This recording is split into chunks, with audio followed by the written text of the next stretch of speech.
Yo, what's up guys? In this quick After Effects tutorial, we will learn how to make this amazing looking Star Wars-like transition, where we basically have two footages which are combined to this, light speed portal kind of transition, with these lines and the zoom and everything. And this is super simple, so let's just go right into it. So let's make a new composition and just put in whatever settings you like in here and hit OK.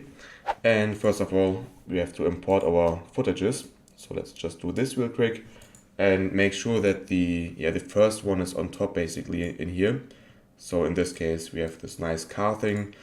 So let's just put it on top. And then let's select a point in the timeline where we want the transition to happen from the first one to the second one. So let's just do it here because this will look good.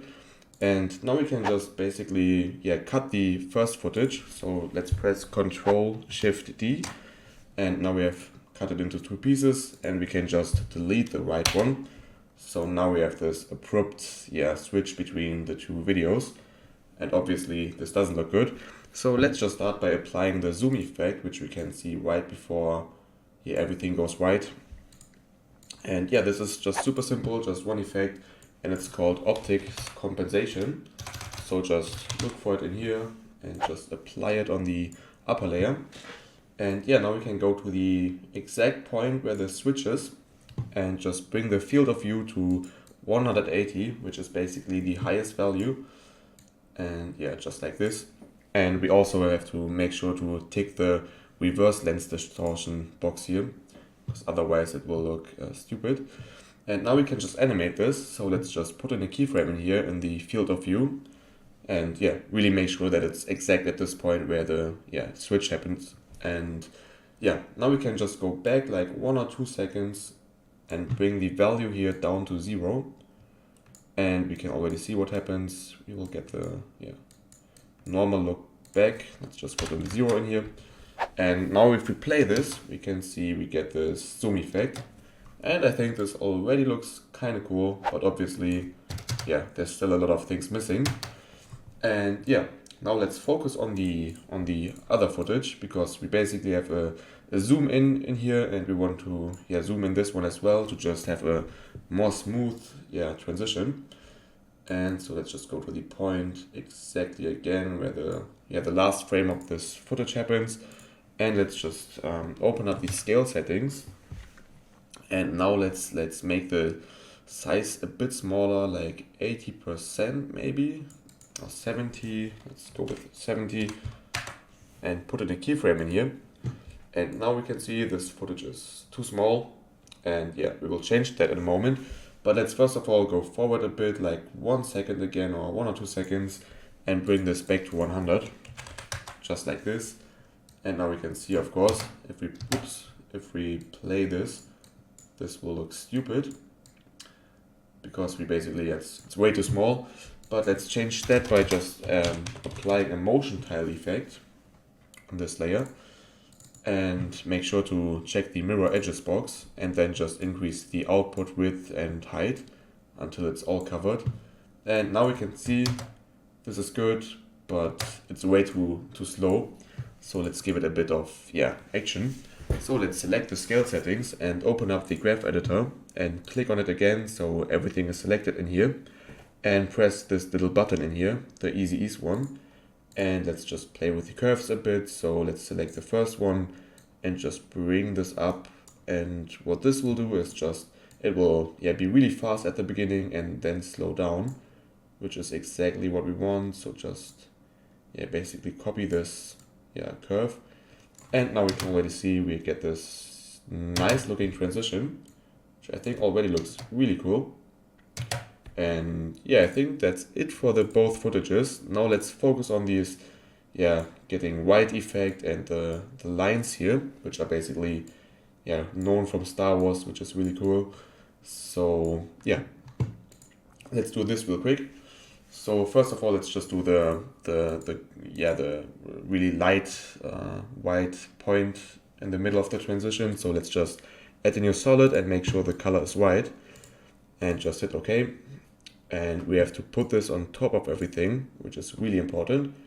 And now let's again go like, maybe you have to zoom in, but let's just go a few frames before the transition happens and put in, open up the transparency settings by pressing T on the keyboard.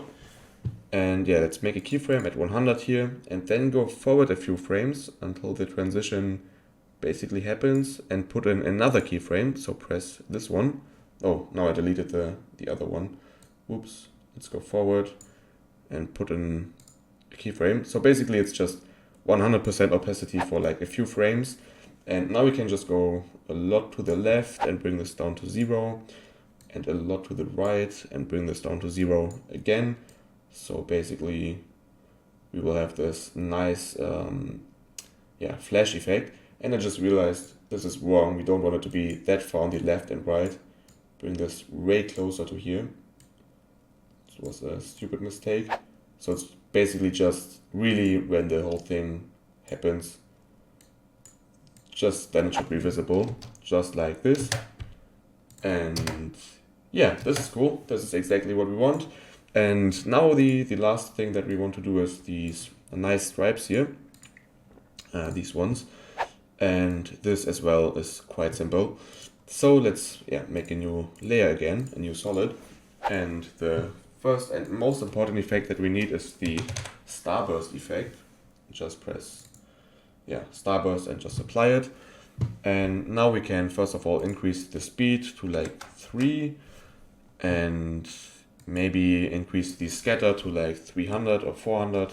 Let's just go with 400. And now if we play this, we can see this is just a few points, but this will change real quick.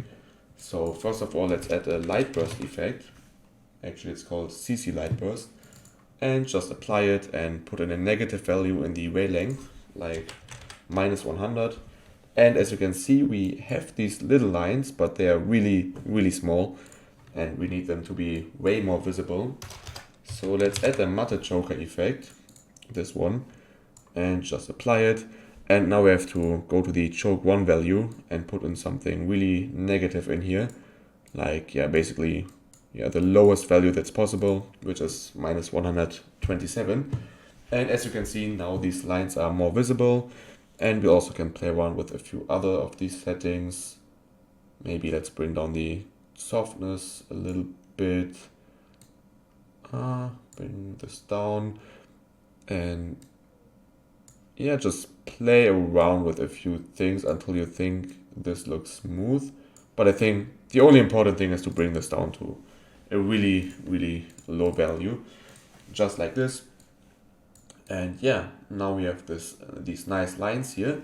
And we also want them to like fade in and then vanish. So we don't want them obviously to remain here. So again, let's go to to this really light spot here where the peak of the transition is, and press T again for opacity and just put in a keyframe, and then just go back again until this starts, and we can bring this down to 0. So now again this will just start by this time. And now if we play this, wait, why isn't it at 0 exactly? Why is it 8%? Make sure it's 0. Now this should work. And if we play this now, we can see this will, just fade in. Maybe we can even bring this keyframe where it's fully developed a bit to the left, so we will have more of the lines. But just like this is good. But then again, put in a keyframe where it's at the peak, where everything is white, and then just go 1 frame forward where it's still white and bring this down to 0. So basically now it will be gone as soon as we are in the new dimension. And this should look perfect. Let's just see. Yep, this is exactly what we want. Basically, I think this may look a bit better because I played around with a few more settings. Oh yeah, well, my bad, I've missed a really important one. Let's also add some optics compensation on these lines, which will make it blend more in.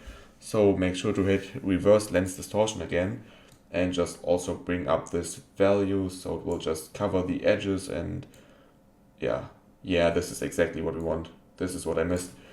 And now if we play this will blend in way better. And we can see we get this really nice transition. And as I said, it's all about the small settings. So maybe you can, yeah, perfectionize it and just play around with it a bit more.